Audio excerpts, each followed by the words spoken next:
Hi, I'm Greg Hunter. This is the weekly news wrap up for Friday, June 14th, 2019, the WNW 388. Well, Iran did it, according to U.S. Secretary of State Michael Pompeo says the United States has assessed that Iran is responsible for attacks on two oil tankers early in the morning of the Gulf of Oman. This is it. This is one of the two oil tankers on fire, hit with a torpedo, allegedly.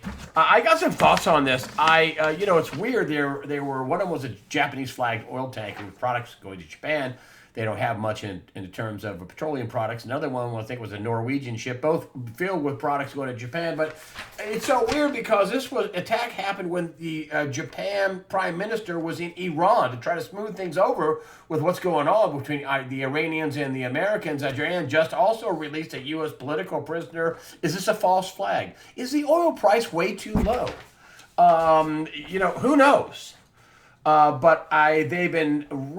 been getting tit for tat between Iran and the U.S., and we've been putting B-52s in carrier groups, at least one carrier group, and troops and all kinds of other assets flowing to the Middle East, and to what has been said by the U.S. State Department is Iran ratcheting up, putting missiles on these little boats where they could shoot guided missiles at our military assets and our boats. According to the State Department, they had pictures, and also the U.S. military, our intelligence. But wow! I mean, they're a ratcheting up of tensions, which is why the Japanese Prime Minister Abe was in Iran. A bizarre time to attack ships loaded with petroleum products headed for Japan, is it not?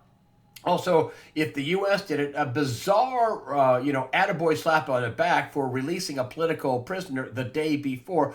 But listen, everybody wants higher oil prices except for consumers globally. The banks want higher oil prices. They lent all these companies money. We had John Rubino talking about it on USAWatchdog.com. I mean, $1 trillion. He called it the subprime of 2019, as opposed to the subprime houses and all the money lent, which was less than $1 trillion. Back in 2008 and the 2009, meltdown, where we got all this QE. The U.S. government wants higher oil prices because they want the markets to go higher.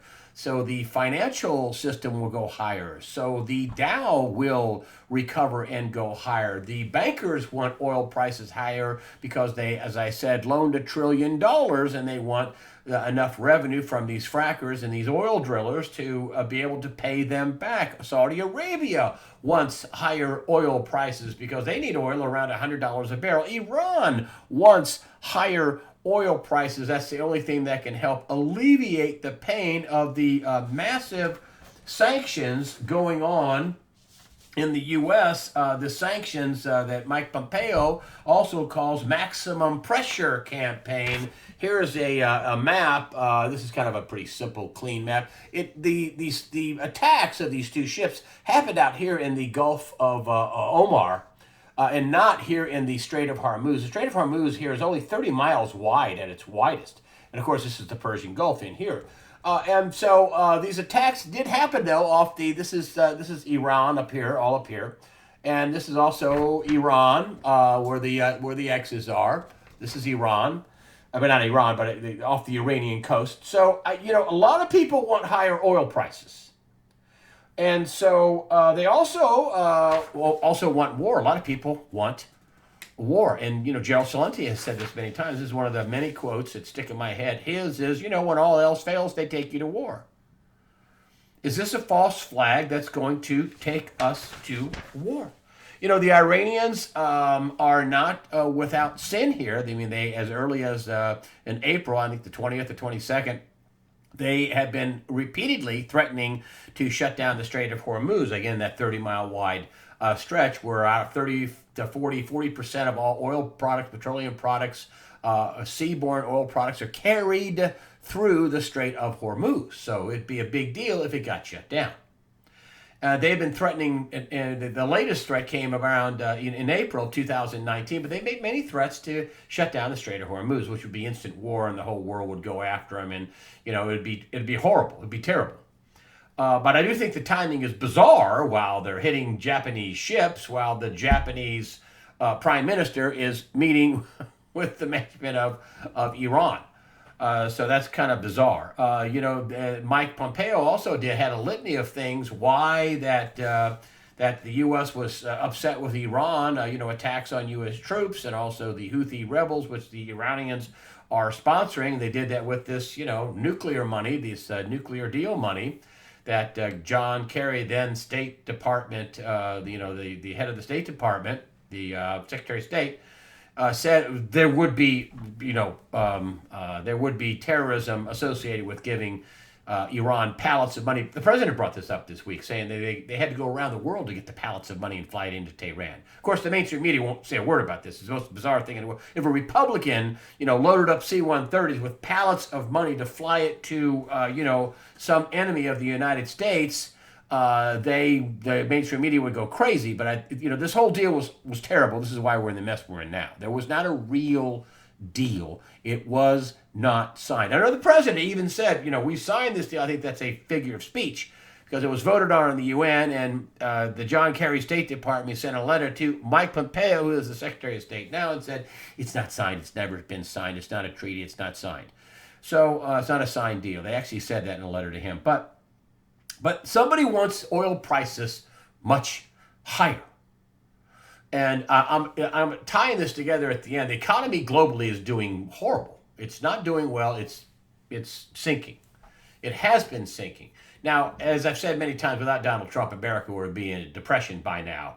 And I think that was the plan with Hillary. But even Donald Trump, the magic of some of the stuff he's done with the repatriation of cash and drilling for oil and open up all the drilling and becoming quasi oil independent, we certainly have more oil and natural gas than we did in the past. And that would all help with a reset when the currency and all the debt resets, which they're still intending on growing it. But some people think that war is imminent. I'm not in that camp. Although I think war is very possible. Don't get me wrong. They moved a lot of assets over to the Middle East. I think what happened was they got oil to go back up, and that was their immediate, the people who wanted this. Now, was this the Saudis? Was this the Israelis? Was this the Americans? Was this the Iranians? Maybe it's a super secret double cross up. Well, nobody would think we would attack these ships that are Japanese stuff carrying Japanese goods to Japan, and one of them a flagged Japanese tanker with Abe, the Prime Minister of Japan here. But maybe they did it. Maybe it was a super secret double, triple, fake out. I don't know. But somebody wanted higher oil prices. And that's a lot of people in the world, the bankers, the governments, the financial markets, the financiers, Wall Street traders. Everybody would like to have high oil prices. The Iranians, the Saudis, everybody wants higher oil prices. Probably not China. Probably not a few of these places in the Middle East, but most of the people in the Western world and a lot of the people in the Middle East want higher oil prices. But I'm telling you, things are, between the economy failing and the crazy Democrats, there is just the perfect storm of craziness that's happening. The stuff that the central bankers did in terms of printing money and slashing interest rates to zero, which I'll talk more about that in a minute. They want to bring back. But here is a Democrat Congressman, Eric Swalwell. He flips. He was the holdout. Now there's a majority of House members in the Judiciary Committee, I think 13 Democrats, back impeachment. They're back to this crazy time. The California Democrat said he arrived at the decision following an interview in which President Trump told ABC News chief anchor George Stephanopoulos, a Clinton hack, who actually pitched me to give to the Clinton Foundation back in 2004. I wish I would have saved the invite with the dinner, which they had to pay $250 or $300 or $400 a pop to help the Clintons with their fraud foundation. But anyway, I digress. I mean, calling him an anchor was a total fraud. Anyway, Trump told ABC News chief anchor George Stephanopoulos in a Wednesday interview that he would consider accepting opposition research on his 2020 rivals rather than notify the FBI. They didn't quite say that. He's saying, or maybe you do both. He didn't. That's this was Breitbart. I'm surprised they got that wrong. I want to tell you what he said. Now the FEC commissioner, the Federal Elections Commissioner, says you can't take information, but I'm not so sure that would be people off the street. It may be people at Trump's level. It may be the Chancellor of Germany or the Prime Minister of the United Kingdom, or it may be somebody at that level. It's all bets are off. He can find out whatever he feels like finding out. But here's a little piece of the interview. Of course, George Stephanopoulos wanted nothing to do with Hillary Clinton and her paying for, because he used to work for her, and the President Clinton. He didn't want to talk about her emails. She did not want to talk about the emails that she basically destroyed under subpoena. He just kept that was investigated. Oh, really? How about the FISA paying for the dirt on Donald Trump that was all fake, and they took the fake information and fraudulently applied for FISA warrants? That's all motoring along as well. Of course, he just ignored that. They ignore the things they don't really want to focus. They want to focus on Trump being a Russian. So, but here is more. This is the real quote. I picked it up, into it. President Trump. I think he asked, "Would you take information from Russia?" He says, "Well, I think maybe you do both. I think you might." You want to listen if there's something worth listening to. If somebody called from a country, Norway, we have information on your opponent. Oh, I think I'd want to hear it. Stephanopoulos says, you'd want to hear that kind of interference in our elections, President Trump says. It's not interference. They have information. I'd take it if I thought there was something wrong. I'd go maybe to the FBI. Can't really trust them after what they just pulled, incidentally. If I thought there was something wrong, I'd maybe go to the FBI if I thought there was something wrong. That's the context. And then he went on to talk about opposition research and how everybody does it, and that's true. But they have to have this impeachment. He's really a Russian. This is what all this is all about. I even watched some of the mainstream media, legacy media, talking about, I can't believe he said that. I mean, it was all wall-to-wall something, but nothing about them using a dossier paid for by their candidate, the mainstream media's candidate, Hillary Clinton, because they're just propaganda for the Democrat Communist Party. But nothing about that. That's one of the juiciest all stories. I'm not a Republican. I'm a reporter. But you took fake research and you applied fraudulently for warrants 4 different times, and Comey and McCabe and Rosenstein, and I think Sally Yates all signed them. I think she's one of them. I'm not sure for sure, but I think. But top people in the FBI and Justice Department signed for fraudulent spying on the Trump campaign and his transition team and his administration. What? Excuse me? It's absolutely outrageous.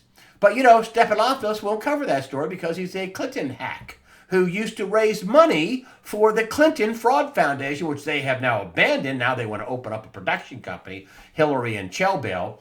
But that's, where we are with this. And listen, this thing with the FISA and all this is, the fraudulent application, the framing of the president, the bogus counterintelligence operation where they put spies into his campaign, the using the 702 section of FISA with the NSA, and then getting foreign intelligence services. This happened, folks. This really happened. Foreign intelligence services to then also tap our NSA supercomputers and get all kinds of dirt, and then ricocheting it back to the Obama administration. Folks, I mean, what a story. And they're talking about some, I'd take some research, and if I thought it was bad, I'd go to the FBI. Can't exactly trust the FBI after all the crap they pulled on him, trying to frame him for something he didn't do. And they still want to, it's like the quote that somebody sent me, yes, we all know you didn't steal that horse, but you're resisting us hanging you for it. So, I mean, it just shows you where the Democrats are. And where they are is in a desperate situation. They got 23, 4 crazy people talking about open borders and universal basic income and taking away your rights and taking away your First Amendment and Second Amendment rights and your freedom of speech rights and the right to protect yourself and putting illegal aliens above you. That's what Gavin Newsom, the governor of California, is doing to his people out there. He's paying for medical benefits and then taxing poor citizens who can't afford the medical benefits so he can give it to illegal aliens. This is the crazy time we're talking about here. You have Bernie Sanders, who's a communist. The whole Democrat field is basically communist. And I remember when I first brought this up years ago, I had people saying, oh, you're over the top calling Democrats communists. No, I'm not over the top calling Democrats communists. I am not over the top. They are communists. I'll talk more about that in just a few minutes here. About the communists. Even my cartoon shows that that these guys are that this is not the party of Kennedy. I'll talk about more of that in a minute. It's in my cartoon. You've probably already seen it. But I want to talk to you a little bit before I go on about the communists that are Democrats. I'll get back to that in a minute. I want to talk about the economy. The economy is not doing well. And it's not doing well on a global situation. Listen, I brought this up before. I mean, we 10 years ago, they came up with, we'll have quantitative easing, which is money printing, and we'll slash interest rates to zero. Now, at the time, we had a federal funds rate, which is the overnight money key interest rate that banks charge each other to loan money, was 5.25%, 5.5%, somewhere 5 plus, okay? Now, the Federal Reserve has got the interest rate up to, about 2.25%. So first of all, let me just show you a couple of these charts. Hold on. There we go. Oh, we got it here. Okay. So here we have the gross. We have the what's happening is that we've got the gross GDP to debt.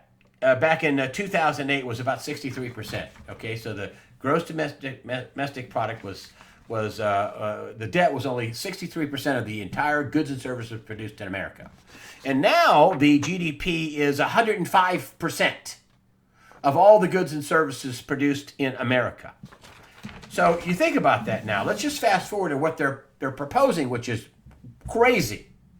So back in 2008, when we started this to save the system, emergency measures, the debt to GDP was 63%. Now it's 105%. Let's add in the $21 trillion of missing money. So 105% debt to GDP turns into, the debt is really 200% of the gross domestic product.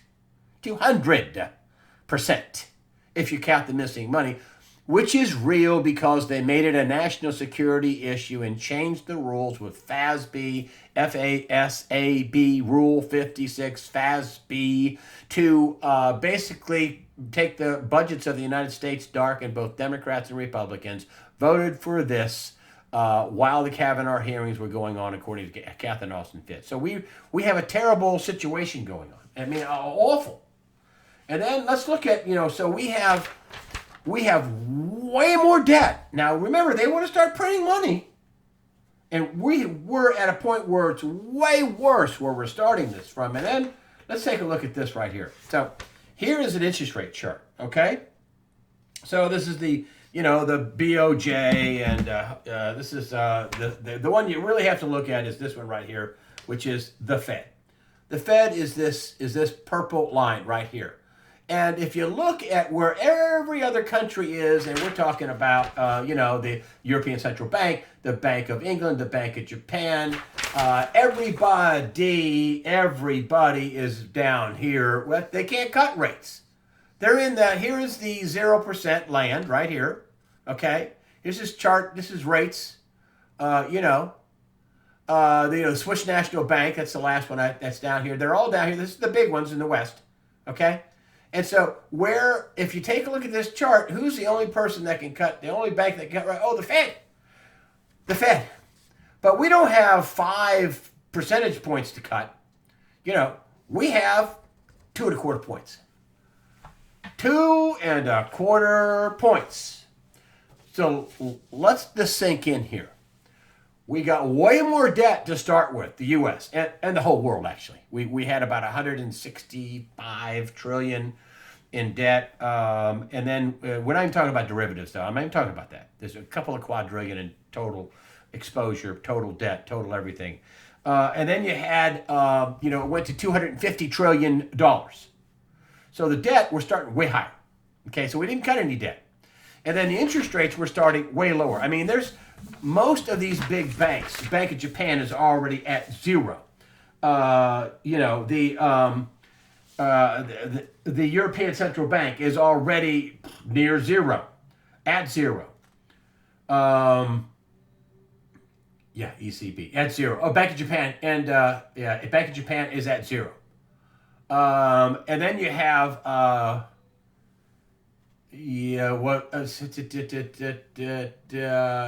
back via Fed. Yeah, some of these are even below zero. Swiss National Bank is below zero. The Bank of England is maybe got a percent, maybe a percent. So there's no place to cut interest rate wise. Let me just let that sink in here. So there, everybody is at zero, a little above zero, or below zero. That's Swiss National Bank, and then this is zero. So, are you getting the picture here where we're starting with this insanity? There's way more debt. Now we're in trouble again. There's way more debt. But we don't have all the interest rate pad to cut. Everybody around the world can't cut. Can't. They've already cut. And they couldn't raise rates because their economy would flounder. The only people that could raise rates were the United States, the Americans. And the reason why is because we brought in all this capital. Donald Trump ramped up the economy. They could cover over the interest rate increase, and also, meanwhile, $50 billion a month up until recently, they could sell this junk they bought, these mistakes, this fraud they bought from their member banks. And so that's where we are, folks. This is not and cannot end well. And there was a guy on here. I got these two charts. The one chart. I didn't show the other one. I kind of cut it off when I printed it, so it didn't make any sense. But this was a guy by the name of Sven Heinrich from Northern Trader, and he basically just said this is a global fail of epic proportions. Meaning that you look at where we were in 2008 and it worked, and everybody thinks this is going to work the exact same way again, and I say it's not. It's not, because we're not where we were before. We didn't have the interest rate pad. We didn't have the debt we could explode and make it higher. We don't have that. We've already exploded the debt. We've already cut rates, and there's not much more rates to cut. I mean, the Fed gave it a try. This would scare the heck out of you. Then, if they can't cut interest rates, what can they do? What's the tool? I love the tools, the tool thing. Listen, for the longest time, they had a pair of pliers and a screwdriver. And you know what? Now, their screwdriver, their rate increase up and down, whoop, boom, that's gone. Now, all they got is a pair of pliers. All they've got is something that can crush things. Gross money printing. Wow. And what happens when there's gross money printing at the ECB, at the Bank of Japan? Because they've already printed a lot of money at the Federal Reserve. They have to start buying assets and buying treasuries and making everybody whole, because nobody can ever go bankrupt. What happens to the currency? One of my first articles I wrote in 2009 is that I said the dollar ultimately they would sacrifice the dollar. I didn't think it would take this long, folks. Ultimately, they would sacrifice the dollar. They did a lot of crazy things. Of the 21 trillion that they siloed, that's what Rob Kirby says. His great quote was, everybody missed this, but now we know why. We know how. We know why people missed it, and we know how they did it. The 21 additional trillion dollars. I mean, it took us up to now. For America, for 228, 29 years, whatever it is, America to build up $22 trillion in debt. But they did that on the side, basically. Listen, you could have made more money in the stock market the last 5 or 6 years. This was something that Craig Hemke brought up. But listen, what they were doing was crazy. What governments have been doing overtly and covertly is insane, and it's looking like it's coming to an end right now. It really is looking like it's coming to an end. And this is the reason. This is some of the stuff that I follow. And if you look at it coming to the end, what are the clues that it's coming to an end? Well, here you go. Gold at 1343, silver is near 15, still around mining cost according to David Morgan. You have Deutsche Bank stock, and all I hear, and I keep hearing the same stupid chant over and over again. They won't let it go out of business. Charles Denner says that at 640 it could hit on his chart. It may go to zero. And if you could take a stock, a lot of people don't know this, but if you could take a stock and short it to zero and get it to go out of business, you don't pay any tax on that. At least in America, you don't pay any tax on 640 to zero or whatever. But do you think that the powers that be want Deutsche Bank at 687? Do you really think they want it that low? I don't think so. Oil popped up to 52 and change. Oil, and a lot of people. Greg Manarino called me and said, I think oil was headed for $27 a barrel, and they couldn't have it go that way because the financials and the banks and as John Rubino said, that this was the subprime of our day of this screw up could be the subprime of our day. They loaned the oil guys frackers $1 trillion. Whew, they go bust at 27 or 40 or whatever. They needed 60, they needed 70, they needed 80. But so that's one of the other things. And then this is the last one. The 10-year Treasury, the 1 month Treasury. These are Treasury yields. The 1 month is paying 2.24%. Hey, would you like to make some more money on that, Mr. Hunter? Yes, I would. Well, you can't, because if you tie your money up for 10 years, you lose money. And what does that mean, the yield curve? I mean, they want to show you the 2s and the 10s. I don't. Look at the whole curve. The 1 month. What's the 1 month money? What can you make? Well, 2.24%. And 10-year, you make less. That just signals big danger in the economy. Could they take us to war because the economy could go under? Yes, they could. Yes. Some people think it's imminent, and it may be. I don't. I think they accomplished their goal, whoever was doing it, and they rammed it up. But, United States still has all these assets over there. And the Iranians and the Americans are still saying nasty things to each other. So could a war get started by accident in a hurry? And that's one of the things that the Japanese Prime Minister is worried about, is that, we could get into a war situation in a hurry. And it could happen. So that's one of the things to be on guard. I hope, maybe I'm just hoping. I'm hoping it doesn't happen, at least for a while. Do they have enough assets positioned in the region? I don't know. Would war jam up the oil prices? Oh, yes, it would. Would it drive up the stock market? Probably. Would it cause some inflation, which the Fed wants to get badly, instead of deflation, which is debt destruction? Probably. Yes. So is it imminent? I'm not sure. Could be. I think not. My gut says it's not imminent, but is it possible? Oh, yeah. Oh, yeah.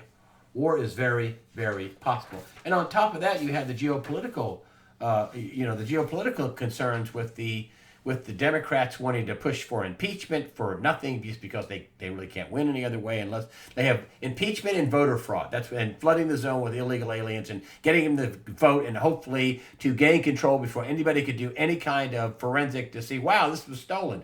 That's their plan. That's really all it is, because they're not really there's no policy. They're not working on infrastructure like the president says. They're not working on the border. It's a complete mess down there. They're actually holding up funds, even for humanitarian aid at the border, holding it all up. People are scattering all over the country. The Democrats are the enemies of America. They are communists, which is why this is my picture. This is from Branco of Legal Insurrection.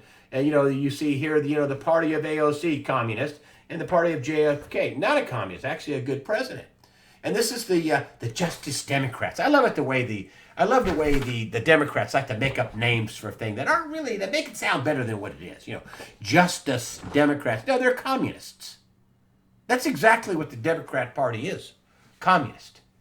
They are communist, Marxist, globalist, godless Satanists, baby-killing, unbelievable weasels in the Democrat Party. And you've got to be an abortionist. You have to be for baby killing, or you can't be a Democrat. That's where they are now.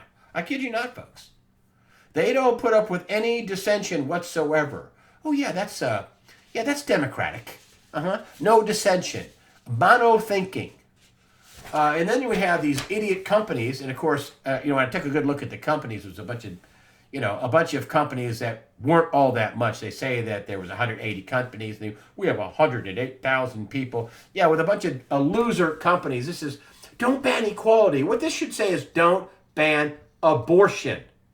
They have to make up a name to make it sound, you're banning equality. Well, what about the equality of the baby inside the womb that's got a beating heart, that's, getting away from people trying to, suck them out of the womb? What about the baby? And if you look here, you've got some of the companies here. You see here it says restricting access to comprehensive reproductive care, including abortion. It's not reproductive care. They're talking about abortion. Period. The end. And you have to be an idiot to sign down on this as a CEO.